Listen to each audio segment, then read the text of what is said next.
In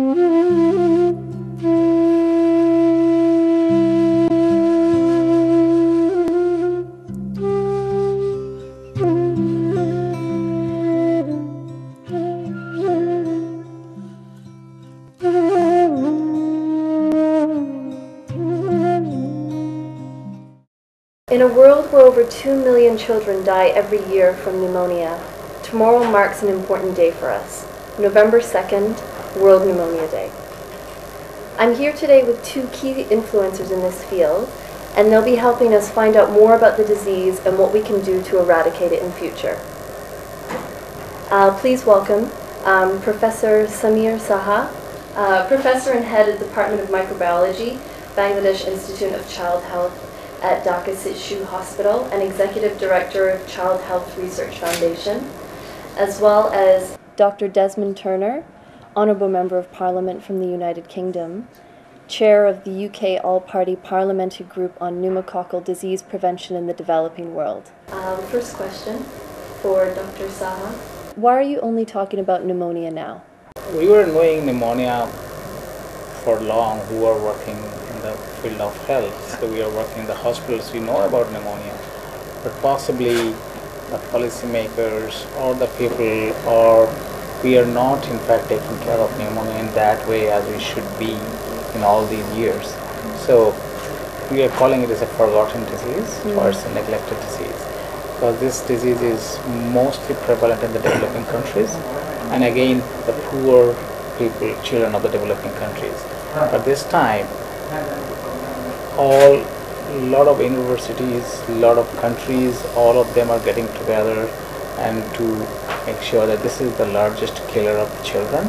So we want to put our head together so that the policymakers are coming forward to do the needful to prevent this disease and the deaths from this disease. How would you describe the current issue of pneumonia today?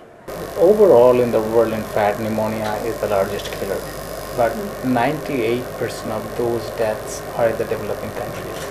And of these developing countries, our country and these regions, the largest number of children are dying from pneumonia. And most of these deaths are in the community, in fact. Only a small part are coming to a facility to get the treatment. So most of them are dying in the community, so people are not knowing about this. And also, if we want to understand the magnitude of this disease, 1/3 of the beds of the hospital at any given time are occupied by the pneumonia patients, where in fact there is a fierce competition to get the bed up to some time of the day.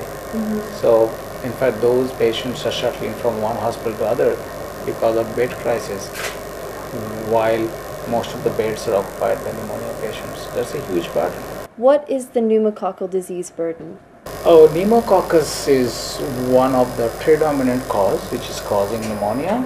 So pneumococcal disease is, if we talk about pneumococcal disease, it's not only pneumonia in fact.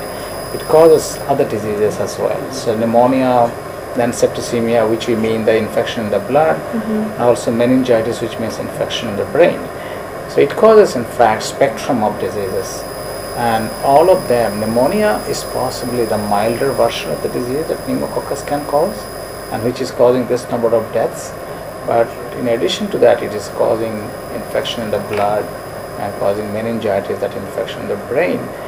And if I talk about the magnitude of this disease, there are large number of, about 50% of all etiologically known cases of meningitis are caused by this organism. Right. And the mortality rate from this meningitis, pneumococcal meningitis, is very high. It's about 25% of the children are dying who are having this disease. And again, 50% of the children who are surviving from this infection, they are having disability. So that's a very big problem. And these disabled children are not only remaining as disabled, they are becoming handicapped and becoming a very big problem for the family and society.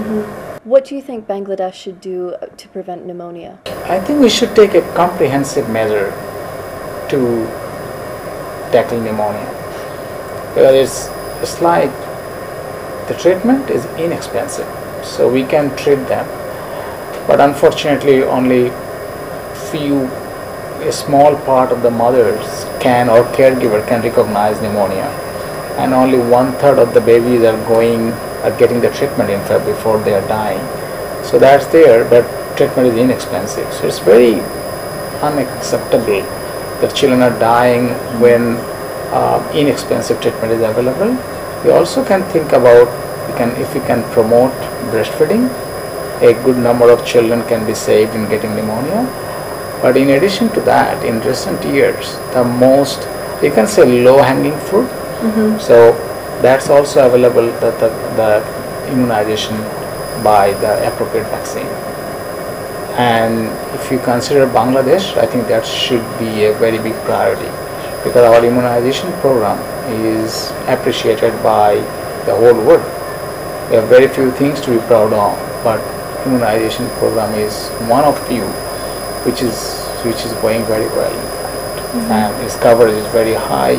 We have already eradicated several diseases. Is there anything else now that can help with prevention of pneumonia without the vaccine? Possibly hand washing, breastfeeding,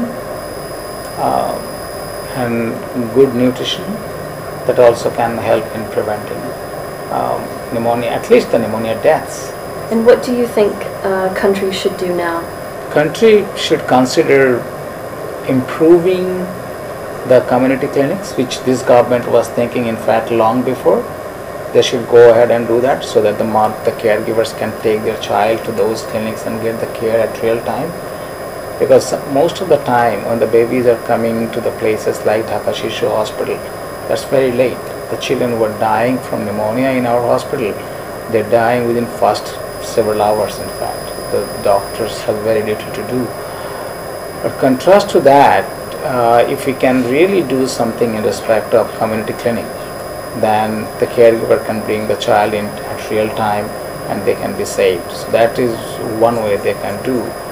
But as the prevention will be more cost effective, and definitely that will be helping us in many ways in saving the resources as well. So government should take the opportunity of the resources which are already available for this vaccine, specifically for this vaccine. It's very expensive, but we can get it with very minimum price if we can apply to Gavi and get our application approved. Okay. That's government can do immediately, in fact. I mean, we are delaying by a month, we are losing many children. So because children are dying every day. Speaking of government, Dr. Turner, you've come from the UK. Why is the British government interested in getting involved in this issue? British government is very serious about international development work, and we're serious about the Millennium Development Goals. And one of those Millennium Development Goals is a massive reduction in child deaths by 2015. And the best way of achieving that and saving all of the health impacts that Dr. Saha has been describing is to promote the vaccination against pneumococcus, because pneumococcal disease is the biggest killer. It's the one that stands out. It kills more children than AIDS, malaria, etc. put together. So it's a big killer. And not only is it a big killer, but it's technically possible to prevent most of it. And where you can prevent, that's the most effective thing. And that is one of the most effective ways in which Western governments can use their resources to help the developing world. And that is what the UK government has done. It has collaborated with other governments and with the Gates Foundation in order to set up a program at a cost of $1.5 billion to create vaccines which are suitable for Africa and for Asia, where the nature of the bug is different to what it is in Europe and North America, where we have vaccines, but they're not suitable. They will not be as effective in the developing world, and they're much too expensive.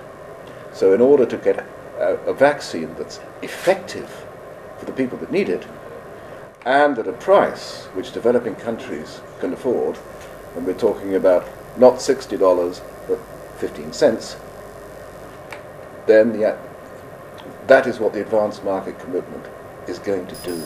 And the vaccines have been developed. They've just gone through clinical trials. It's nearly ready to go. And if Bangladesh succeeds in being one of the first countries to receive the vaccine in next year, then it will have an immediate impact on the deaths of children in Bangladesh, and will save thousands of young lives.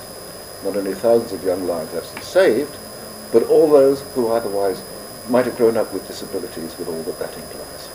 You mentioned if Bangladesh is able to get the vaccine. Are there other countries right now that are competing for the vaccine? Well, there's a whole host, for a start, there's a whole host of sub-Saharan African countries who will want it and who need it. So it may be difficult to do everybody at once, at one go. So someone's have to get in there first. But Bangladesh has a high disease burden and should be able to make a very strong case for being one of the early ones. Is it a question of funds? I don't think so. I think more a question of how quickly they can produce massive quantities of the vaccine. Right. So why do you think overall that this issue is so important to developing countries? Well, it's because developing countries are suffering from it. And it's a great cost to those developing countries, both in straight human terms and the cost to their economies of looking after children who are damaged by meningitis, for instance, and so on. It's a developing country problem. So the developing countries should have the help. So I know that you're only in Bangladesh for a few days.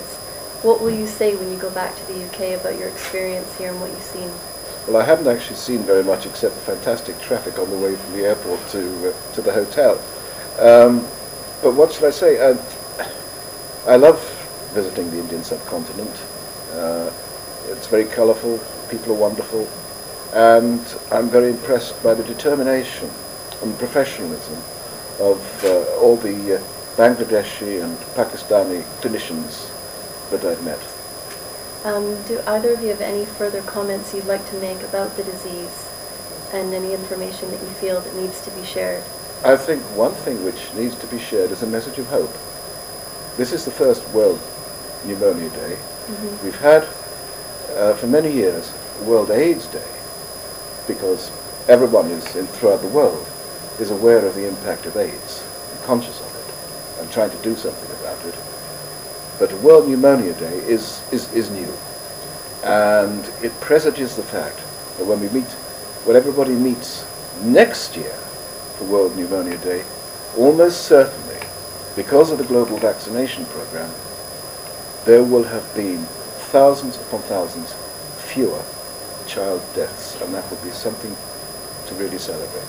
Thank you both to my guests, Dr. Turner, Dr. Saha, and remember to mark your calendar tomorrow, November 2nd, 2009, World Pneumonia Day. To summarize, we've learned a lot about pneumonia today as a disease and what we can do to help eradicate the problem, hopefully looking towards a cure now that we have World Pneumonia Day in 2009. Thanks for watching and hope to see you again.